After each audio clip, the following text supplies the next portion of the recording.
Okay, guys, I'm sorry about that. All right, so we're going to start solving two-step equations. So what happens here when we start talking about equations, guys, is every type of equation we ever solve will eventually merge or morph into a two-step equation, and then that will morph into a one-step equation, which was section 2.1, and then we'll have an answer, okay? Now, there is an endless number of equations that we can come across, and an endless number of versions and formats of equations that we'll come across. And never will you see instructions showing you how to do every single one, okay? When we see the equation itself, okay, so when I see something like that right there, that in itself is the instructions, okay? But they're not explicit, meaning they hide to us the steps that we need to take, okay? If I look at those might be a little bit different than the next category, okay? I think you would agree that this next category looks a little bit different, right? And I think you would agree that the next category looks a little bit different, okay? So as we work through this year and the next year and the following year, you're going to see equations getting more and more different, okay? And we have to be able to categorize and understand the different approaches based on what they look like, okay? Now, there's a lot of similar traits in these. These are all what we call linear equations. So there are a lot of practices that are the same, but at the same time, there's a couple things that are a little bit different. What we need to understand, though, is that in mathematics, nothing is like laid out to me like it.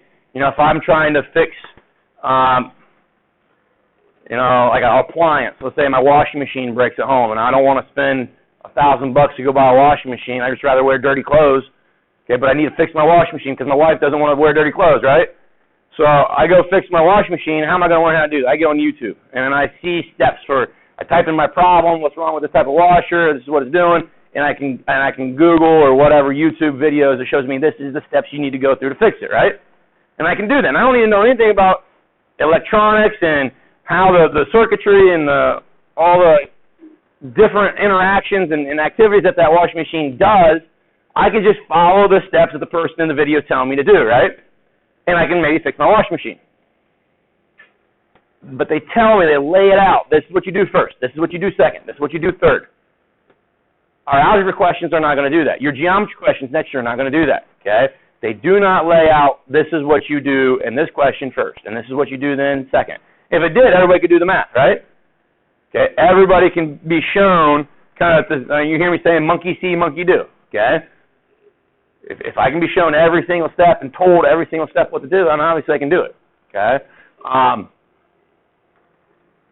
So what we need to be able to do is develop a capacity for understanding and categorizing these types of equations so that when I do see something's a little bit different, something's not the same as what we've been working on for the last 2 or 3 days or something like that, then I can adjust, okay? But there are steps that are hidden inside our equations. Does that make sense to everybody? And those steps are consistent, okay, but we got to know where to start a lot of times. So 2.2 is solving these two-step equations. They're pretty easy. Two-step equations are not bad, and they are exactly what they're named. They're going to take two operations for us to isolate the variable. Two operations to isolate the variable. So as we continue, we will first combine all like terms on the left-hand side of the equal sign, and then combine all like terms on the right-hand side. And all the examples that I give you up here, that's already been done, okay? So when I look at the 3n minus 4 in that first example, there are no like terms over there to combine. When I look at the 11, there are no like terms over there to be combined. It's already been done for us in all these examples. Okay, we'll see some where it's not done in the next couple days. Okay. Yeah. When you do this, when you do combine those, you got to use the order of operations. So combine like terms incorporates PEMDAS. So you got to make sure you understand that. It says when combining like terms, pay attention to the signs of the terms that you're adding together or combining, okay, so that they indicate the correct addition or subtraction. And then that last bullet says there are several categories of equations. We will need to be able to recognize the original structures, and then that will then kind of open the door for steps that we need to take to solve them. Okay? However, even though I say there are different structures, and even though I say that you're going to have to recognize them and realize that and be able to go down those different pathways, the overall procedure plan is the same. You are going to attempt to isolate the variable term, by using inverse operations. If you understand that concept, okay, you will be that will solve every single one of these equations that we come across. Okay. The first thing I look at this, and I think this is a good idea, especially for if you're realizing that you're struggling on these or you're having problems. Highlight your variable term. Highlight the 3n in this case, and that kind of freezes it, or forces it to stay. You're not going to touch it. Jaden, put your computer away, please. You don't need the 3n to move. Okay, you do not need to move the 3n, but I need to get it isolated. I need to get it by itself, right? So that -4, I need that to go away. Okay, I need that to become 0. So how do I do that, Lindsay? Okay, I'm going to add 4 to both sides. Okay, when I'm trying to isolate a variable, I'm trying to get everything else to become 0 through my operations. So if I've got -4 here, then I'm going to add 4 and add 4. And once we do that, then we get 3n is equal to 15. Okay, so we've isolated. Now what we're going to do? Okay, so now we've got 3n equals 15. I want my 3n to be 1n, right? So I'm going to divide both by 3. And that gives me 1n equals 15. The idea at that stage is if I've got 3n equals 15, that means that n plus n plus n equals 15, right? And what we're saying then, if n's are all the same variable, so they got to be the same number, right? So I'm looking for what number can I add to itself 3 times to get 15, and that's essentially doing multiplication, and to undo multiplication, I do division, right? Okay. So n, I wrote 15 again, but it should be n is 5, right? So that n is 5. Now, once you get a solution for any one of the equations that we talk about this year, you should be able to take that number and plug it back in. And if I take that number and plug it back in, I'm going to get 3 times 5 minus 4 on the left-hand side. And this is the application of why we talked about order of operations. What do I need to do there to evaluate that?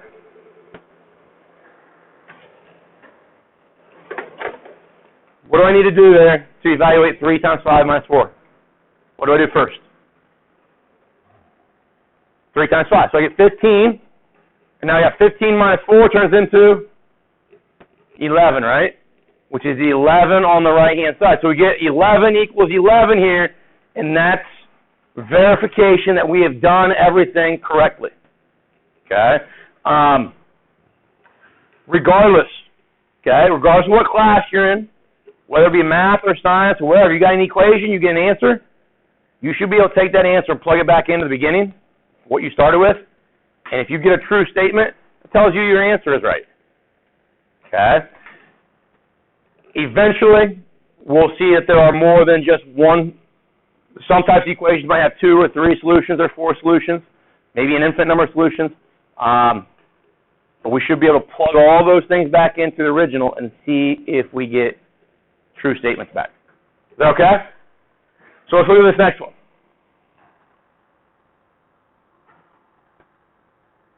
So -1 equals 7 plus 8x.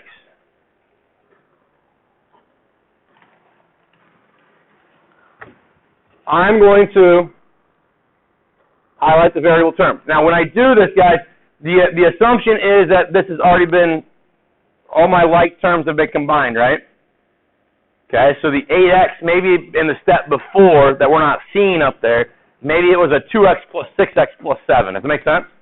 And they merged it to 8x plus 7. But once you get all your variables merged to one variable term, highlight it. It's not going to go anywhere. You're done with that until the last step. Now what am I going to do? Good. Subtract 7 from both sides. I'm going to, because that 7, and this is another thing that becomes problematic, because that 7 has no sign out in front, it's an understood positive. So to move it to the other side, or to get it to go to 0 here, I'm going to subtract 7. So what I do to one side, I got to do to both sides, right? So I get negative 8 equals, so that went away at the 0. 0 plus 8x is just my 8x. And now, once I've isolated the variable term, now I can deal with that 8 out in front of it. How do I do that? Ollie? Divide by 8. Good.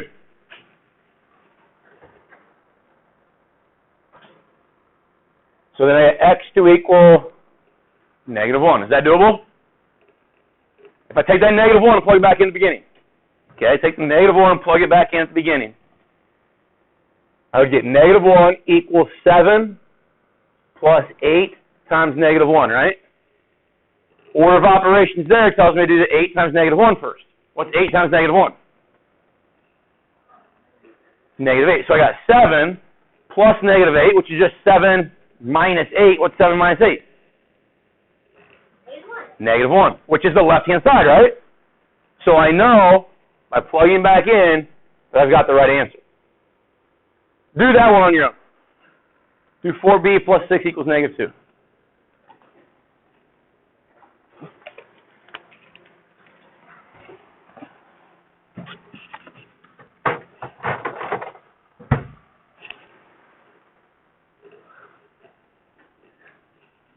We'll do it first.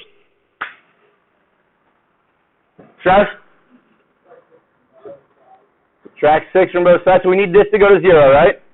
Get that thing by itself. Now do it. Travis? Divide by 4. Divide by 4. So I get b to be good. Okay? And again, you can plug that back in. Hopefully what you're seeing here, thinking about order of operations, isn't this kind of backwards from order of operations? Order of operations says multiply, divide, then add, subtract. Well, when I'm solving an equation, I add, subtract first to isolate the variable, and then when I multiply or divide to get the coefficient to be what I want as a 1. Can I look at this next one here? What am I going to do to both sides first? Add 5. Okay? I want, because the 3c, the positive 3c needs to stay put, right?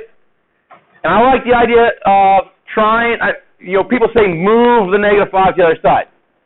I like the idea of trying to make that negative 5 0.